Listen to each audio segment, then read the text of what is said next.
So John Dominic Crossan, who is one of the scholars of the Jesus seminar, he says, seminars, not webinars. See, I do webinars. What the heck? I got all tied up in what I do instead of what he does, right? So he's part of the Jesus seminars. And one of the things he says is that sermons are actually long conversations that are less than the culture, but are involved with and related to the congregation. And so in his estimation, all sermons should begin with, okay, where are we? And so that's where we begin. Because I was just here, Kathy and I were just here, Marguerite and Kathy and I were just here. And we were here yesterday with y'all. Oh, well, some of y'all were there. But everybody together in the back room, we had a great day. So, okay, where was we? Well, you know, we're in the middle of this book. So we're in the middle of a book that is titled Growing a Beloved Community, written by a Universalist minister named Tom. And Kathy and I are going to share chapter 7, 8, and 9. But we're going to mix it up because Revelation is open and continuous, and so we are in the middle of rewriting everything. So I'm going to talk to you a little bit about what it means to be Unitarian. And I'm going to remind you about what I said last time in this one. But I think we need to go back even further. Unitarian Universalists need to understand what our stories are and what our beginnings are. What is the beginning of Unitarian Universalism? Well, actually, it's the beginning of two different denominations, isn't it? The Unitarians and the Universalists. So the Unitarians were the Puritans. Did you know you were descendants of the Puritans? We were the Puritans when we left England. So every time somebody says, oh, that's Puritan, guess what they're talking about? Okay? So when we left England, we were very unhappy with the king, and rightly so. But we also left England with a mandate. We left England understanding that we were God's new chosen people, and that we were coming to a new world to build the city on the hill. Now, let's remember that the city on the hill is pretty nice for the people inside the city. It is not so nice for the people out there. Let's also remember that we were coming to a country that already had inhabitants. So discovering America is a little bit like me going to my next door neighbor's house and it's empty and I discovered they already own that house, don't they? So we have to remember what our whole is. What our whole is. So the Unitarians come with the Puritans to a new place. And they began to form into congregations of community. And they really wanted it to be based in religious truth. They were also mad at the king. And they were really suspicious of power and authority. It's so lucky that we've gotten over that.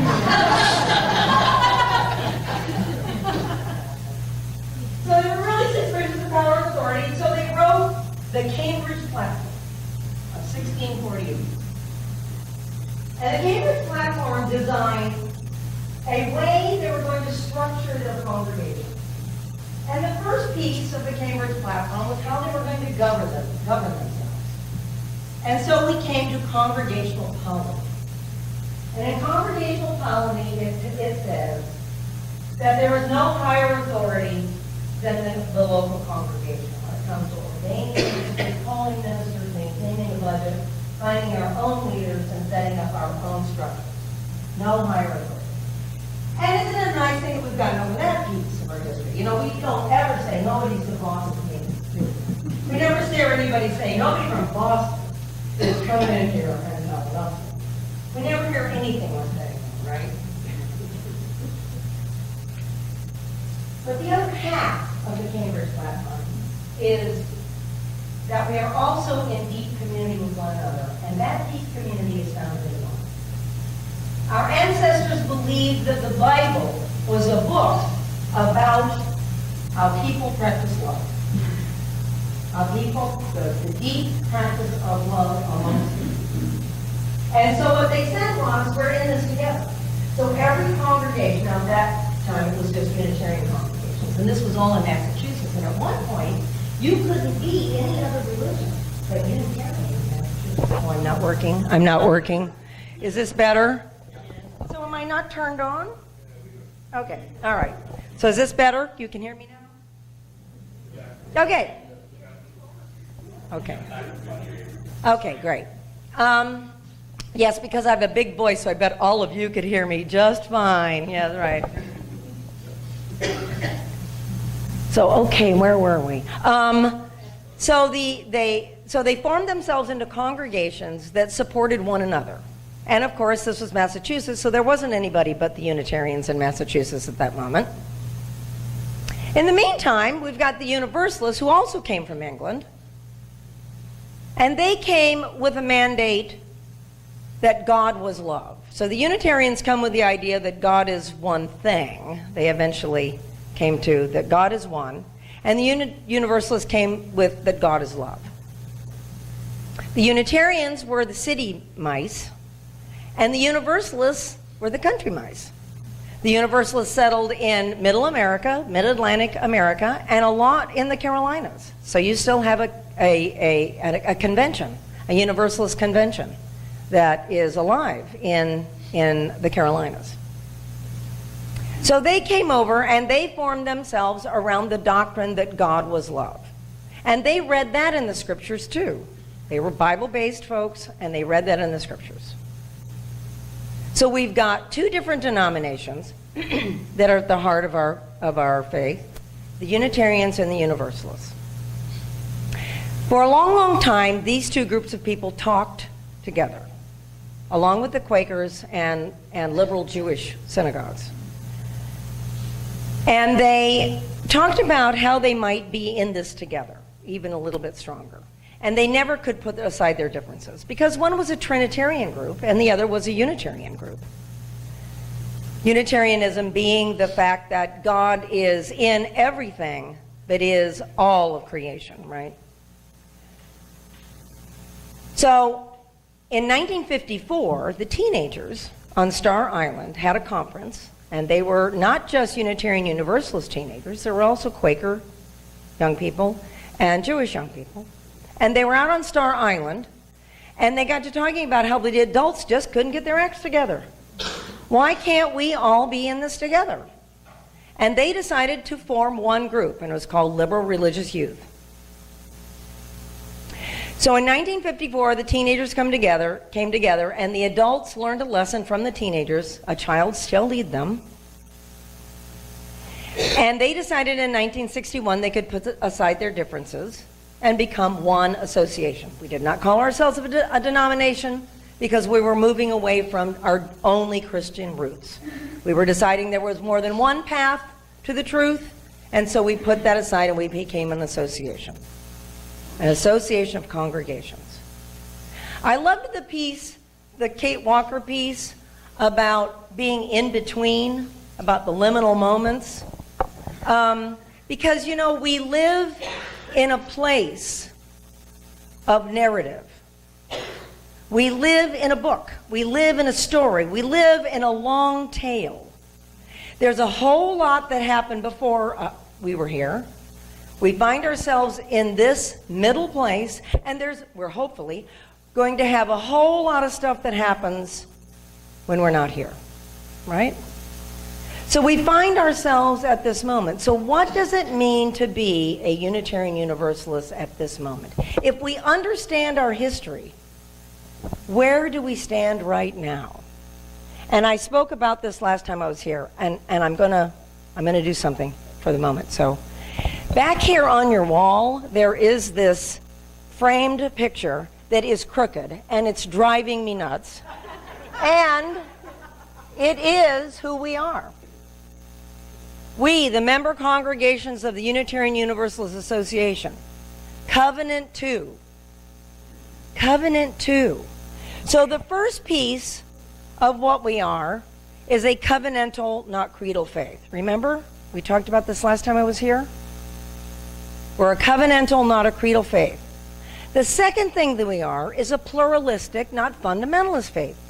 We are not the people that believe there is only one way to the truth. We know there are many ways to the truth, and we support and honor every way to the truth. And so we, you, each of us individually, must come to the food that feeds us. That feeds us. And we, as a community, support one another in you finding that path, that food that feeds your soul. That feeds your soul. And then the third pillar of our faith, I call these the pillars of our faith. The first one being covenantal, not creedal. The second one being pluralistic, not fundamentalist. And the third one is that we are a living tradition. Revelation is open and continuous. We are never finished. We become and become and become yet again. We are the people who understand that this is a great adventure, and we may never be finished. We may never be finished. And the things that we need on that adventure are one another, our community, and the values of hope, love, justice, courage, and joy.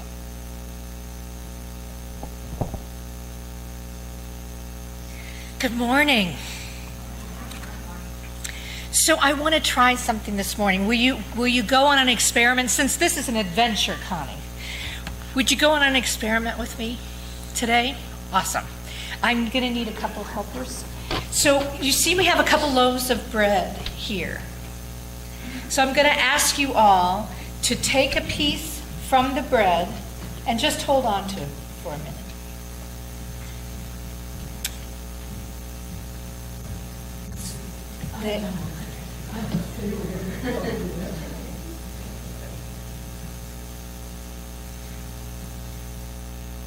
So as the bread is going around, I want you to think about this space that we have created as holy ground, the sacred space that we all as a community create together.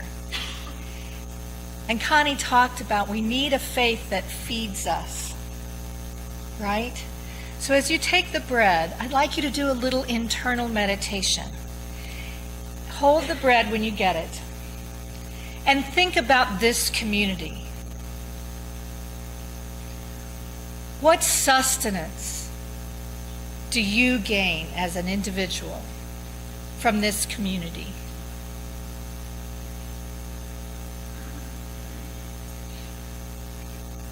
Why do you come? What do you come to this blessed place for? What is it that sustains you? So just hold that bread and think about how you get fed.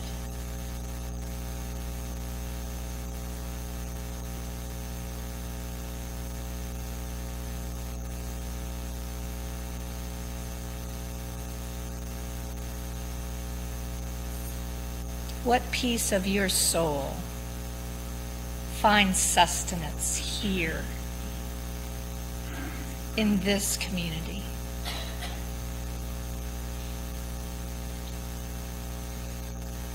Now, I want you to think about what others might be fed by in this community. Not you, but what might others be fed by in this community?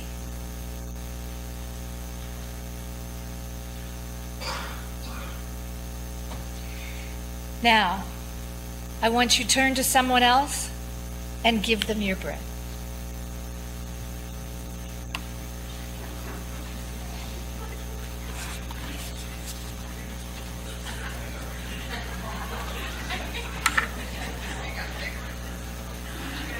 And I see you all negotiating the germ factor. I see you thinking, oh God, I took a bite. This is community, y'all. We have to kind of figure it out as we go along. So from the book that we have been reading together, Growing a Beloved Community, 12 Hallmarks of a Healthy Congregation by Reverend Tom Owen Toll, he tells this story as Rebecca Parker, then president of Star King School for the ministry, related this story. So she talked about Mortimer Arias, a Methodist bishop in Bolivia, was visiting a congregation in an extremely poor part of the city where people were starving. On Sunday morning, he presided at the communion table.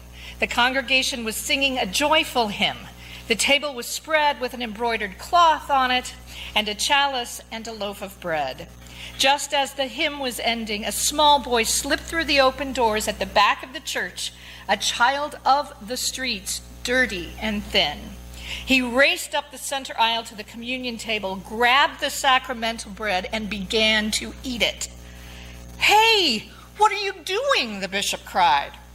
The child stopped eating, looked at the bishop, and said with a face full of utter joy, "They told me there was bread in the church. They told me there was bread in the church. And the little one shall lead us toward our mission." The hurting of humanity always forces the issue, doesn't it? Says Reverend Owen Toll. So here's a telling question. Are our churches offering our Unitarian Universalist version of spiritual and material nourishment to the young and old alike who are hungering and happen upon us? Does our liberal religious village dole out useless stones or nutritious bread? Well, that's really the question, isn't it? So Connie talked a lot about our history, and it's important to know where we've come from, because that's a part of how we became who we are. It's important for us to know. And it's important for us to look around and see, who are we now? I often say, almost every time I'm with a group, I say, I love Unitarian Universalist. I love this faith so much. It almost hurts. I love it so much. But it's also why I'm very hard on it. Because we are a tradition that believes we are ever becoming and becoming and becoming. Revelation is open and continuous, and we are not done. It is up to us to evolve. It is up to us. So this is a tradition that puts a great deal of emphasis on our individualism. Our first principle is what? Do you know? The inherent worth and dignity. So we put a great deal of emphasis on the individual, but let's not forget what that really means. It doesn't mean, well, I'm not going to talk about what it doesn't mean. I'm going to talk about what it does mean. It means that we, each individual, are responsible for finding our own truth. No one is going to give that to us. There is no dogma that we have to agree to. There is nothing we have to sign. We are in the hard faith tradition of being responsible for our own spiritual path. So yes, we are an individualistic faith in that way, but it's not because we can believe whatever we want and do whatever we want, and the individual is more important. It's because the individual is responsible. I want to read you something else from our book. Reverend Owen Toll says, "As Universalists, we allege that wisdom is discoverable in every era and corner of the universe, that the only salvation worth having is communal, not individual, and that all creatures are held in the central embrace of a loving deity. We are all worthy of love, but real salvation doesn't come from heaven or after we die. Salvation is how we are as a community together. So it's not enough for our faith to say we were just individuals. It's actually how we claim our faith, how we know our history to claim it, and then begin to live our faith. So taking hope, love, joy, justice, courage into our own hearts, and then living it with one another. It is how we live our faith, a living tradition, one of Connie's 3 pillars. We are a living tradition. So we must claim our faith, put it on, embrace it, struggle with it, wonder with it, question it, and think about, how does my faith comfort me? Now that I am wearing my faith that I have claimed, well, how does my faith nourish me? What bread do I get? How do I get fed? And how does my faith challenge me? How does my faith challenge me? It is not just to be comforted, but it also is to be challenged. So once you have embraced and claimed your faith as Unitarian Universalists, then you can be in dialogue with others about how your faith is challenging, how your faith is comforting. And that's what makes us rich as a community. We don't have to believe the same way, but we have to share with each other communally how our faith is important to each of us in order to create that larger thing called we. There is this thing called we, right? But then we're not done. That sounds hard, right? But it's not enough. This is a challenging faith. We don't come into our sanctuaries to stay here. We come to be comforted. We come to put our burden down, but not to stay. We cannot stay in this safe place that now that we have created this sacred, blessed space, it's not enough. You can't stay here. We practice our values here. We challenge each other here so that we can go back out into the world, which it's much harder out there. The evils of the world are strong, and the wind blows very hard out there. So that's why we come together here to learn and struggle with the hard things in life, to see how do we really live our values. How am I challenged to be a loving person every day? Love is an easy thing. I think there's songs written about that. But it's also a hard thing. When life gets hard, love gets hard. So we challenge ourselves here because we have something important in Unitarian Universalists. Do you agree with me? Is this a life-saving faith that has things that we love and values that we think are important? Do you think the world needs more love? Do you think the world needs more hope? Courage? Justice? Joy? So the world needs us, right? So we cannot hoard our values and be selfish. We must be generous. Now that we've claimed our faith and created a loving community, it is our obligation, our responsibility to share it with the world. Are you with me? Yes. So go out and change the world. Blessed be, amen.